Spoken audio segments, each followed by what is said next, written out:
Halo,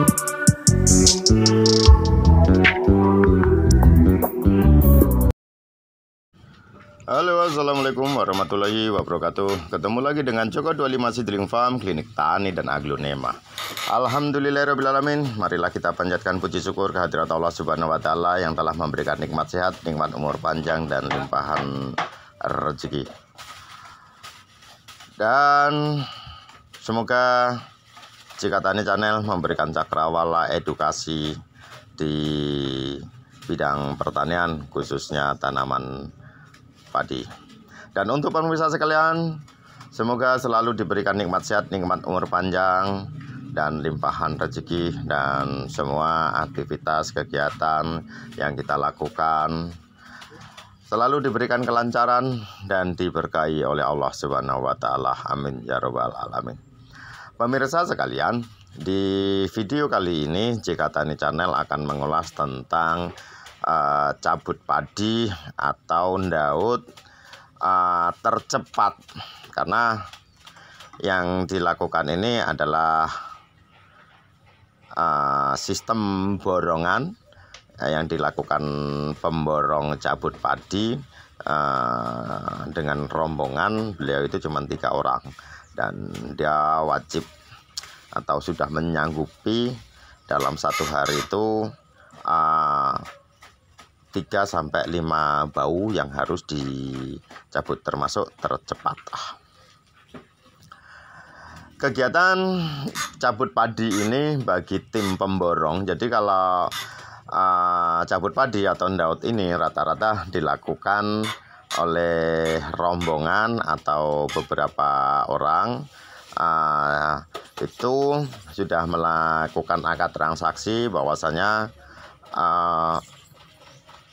dia sanggup melakukan, dan hitungannya itu bungkus atau kamplek atau per 5 kilo. Kalau benih itu benih beli di toko pertanian. Jadi cara menghitungnya yaitu semen itu berapa bungkus. Jadi nanti dikalikan. Satu bungkusnya itu, karena ini hitungannya bau, itu sekitar 75 sampai 100.000 tergantung berapa rencana luas yang akan ditanami.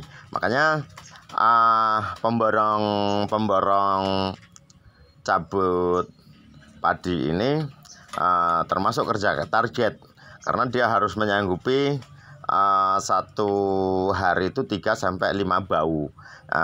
Sehingga dengan tim bertiga dia harus mampu melakukan cabut padi untuk luasan 3 bau. Kenapa? Biasanya melakukan proses cabut padi itu H-1 sebelum tanam padi. Sehingga dia harus lembur, harus kejar target, harus kejar waktu sampai si semean ini tercabut semuanya. Dan itu yang ada, jadi tidak terusan kita berhitung di ikatan. Kalau di sini tidak dihitung per tali atau per pocong, tapi dihitung yaitu per bungkus bibit padi yang disemai petani. Seperti itu. Mungkin di daerah lain akan berbeda cara penghitungan borongan cabut padi, tetapi ini memang kegiatan yang dilakukan di lokasi saya, gitu kan, di kebiasaan petani di lokasi saya seperti itu. Jadi dia tidak berhitung ini berapa untuk berapa hektar, yang penting dihitung ini semaian ini berapa bungkus. Seperti itu sistem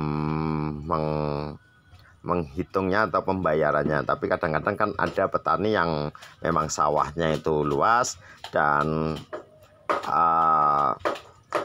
membuat semaiannya itu lebih banyak atau lebih lebar dijadikan satu, walaupun sawahnya itu berbeda-beda lokasinya. Makanya dengan sistem seperti ini semuanya saling menguntungkan, tidak ada yang dirugikan. Karena kalau dihitung melalui ikatan atau melalui tali kocongan itu kadang-kadang nggak fair. Kadang-kadang kan ikatannya juga beda-beda. Setiap dari ketiga orang ini kan besaran dari ikatan semean ini kan berbeda, makanya nanti kalau dihitung dari situ juga nggak fair. Terus kalau dihitung dari luasan sawah itu juga kadang kurang fair. Karena apa juga? Karena dalam satu areal itu kan tergantung petaninya itu sendiri. Biasanya kalau satu bau ada yang cuman 10 kilo ataupun ada yang 15 kilo ataupun ada yang 20 kilo. Jadi kan tergantung, kadang-kadang petani itu sendiri mengikuti kebiasaan yang sudah dilakukan. Sehingganya sistem yang paling gampang penghitungan borongan nyabut padi atau borongan daud itu dihitung per bungkus seperti itu. Nah, karena talian-talian ini kan dari ketiga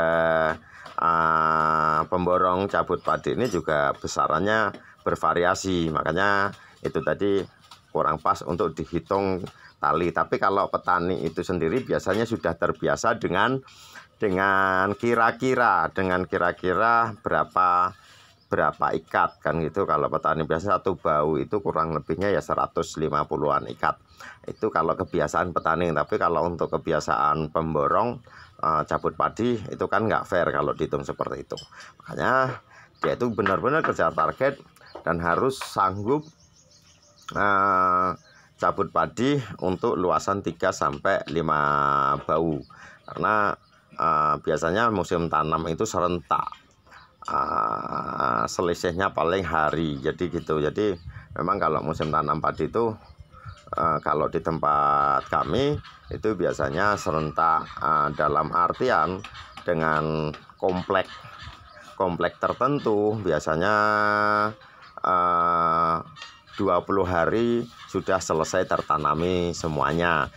Sistemnya biasanya seperti itu. Sehingga kan tenaga cabut padi ini pun juga harus kerja ekstra, harus kerja cepat supaya targetnya itu tercapai. Karena momen untuk cabut padi pun juga tidak terjadi itu kan saben hari, cuman terjadinya saben musim itu. Dan ini termasuk rombongan paling cepat, makanya kita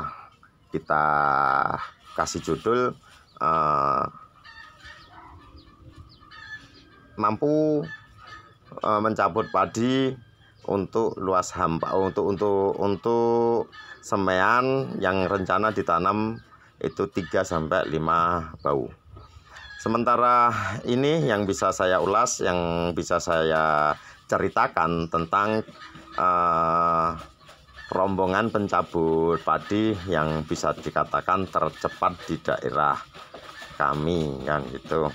Bukan ada maksud ini dengan video ini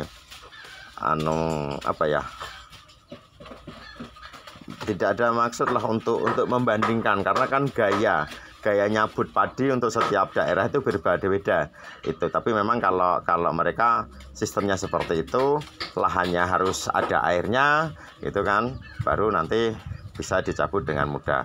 Ada yang dengan sistem dodok, ada yang dengan sistem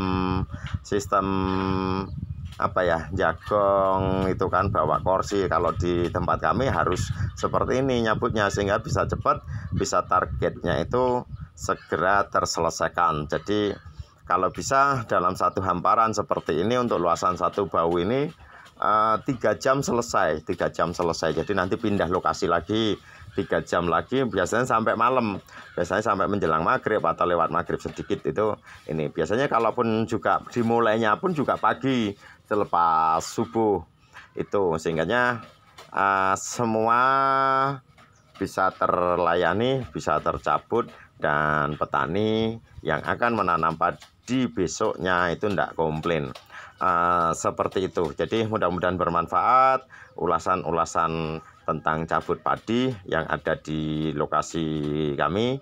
menjadikan cakrawala, menjadikan edukasi, menjadikan petani kita lebih berorientasi ke produksi dan pendapatan yang lebih tinggi. Kurang lebihnya mohon maaf dan saya akhiri. Billahi taufik wal hidayah. Wassalamualaikum warahmatullahi wabarakatuh.